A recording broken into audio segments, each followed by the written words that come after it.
శంకర్ల వారు స్థాపించినటువంటి మొట్టమొదటి పీఠం శృంగేరి పీఠం. మన గురువు గారు చెప్తూ ఉంటారు, భారతావనిలో వేదానికి వేదమైనటువంటి జీవితానికి ఒక విధమైనటువంటి జ్ఞానం వచ్చి వేదాధికారాన్ని ధిక్కరించి అన్ని ఇతర విశ్వాసాలు ప్రబలినప్పుడు ఆ తల్లి జగదంబ పరమేశ్వరుని తనలో తాను కూర్చొని రమిస్తూ తానుగా ఉన్నటువంటి ఆ శంకరుని సదాశివుని స్పందింపజేసి కాలనీలో ఆది శంకరాచార్యులు గారు శంకర భగవత్పాదులుగా అవతరింపజేసి మనకు అనుగ్రహించింది. వారు 32 సంవత్సరాల వయసులోనే ముమ్మారు భారతావనంతా కూడా పాల్గొని తిరిగి స్మృతి ప్రమాణంగా ఆ అవైదిక మతాలన్నింటినీ కూడా ఖండించి అద్వైత మతాన్ని పునరుద్ధరింపజేయటం. అట్లా ఆ తర్వాత అటువంటి అవైదిక మతాలు మళ్ళీ ప్రబలకుండా ఉండాలని 4 పీఠాలు కాపాడారని, అందులో దక్షిణాదిలో ఉన్నటువంటి శృంగేరి శారదా పీఠం అని గురువుగారు చెప్తే మీరు వినే ఉంటారు.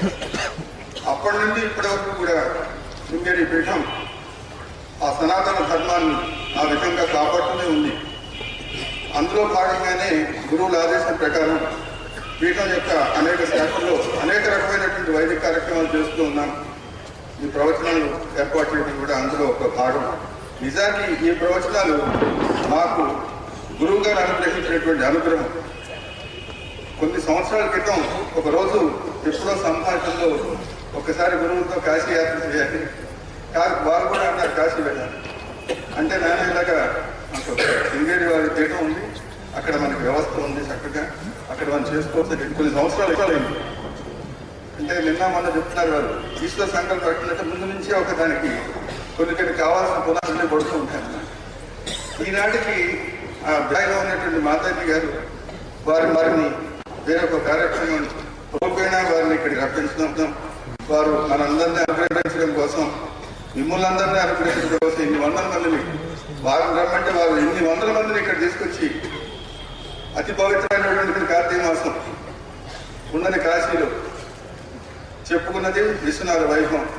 10 రోజుల పాటు అసలు మహిళ అసలు ఎవరు కార్యం తీసుకున్న వాళ్ళు కానీ రోజు చూసిన వాళ్ళు కానీ లేదు. ఇవాళ చూస్తే ఏడుస్తున్నారు తప్ప ఇంకా దానికి ఇంకో రకంగా ఎవరు అసలు వాక్యంలో గురుగారు కూడా అంటున్నారు, అసలు హిందూ దేశం ఏం చెప్తుందో తెలియట్లేదు.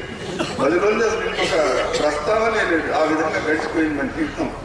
ఎంత అనుగ్రహం చేశాడు మహానుభావుడు. ఆ తర్వాత ఆదిశంకరుల తర్వాత అంతగా భారతావనంతా కూడా పర్యటించి ధర్మ పరిరక్షణ చేసినటువంటి వారు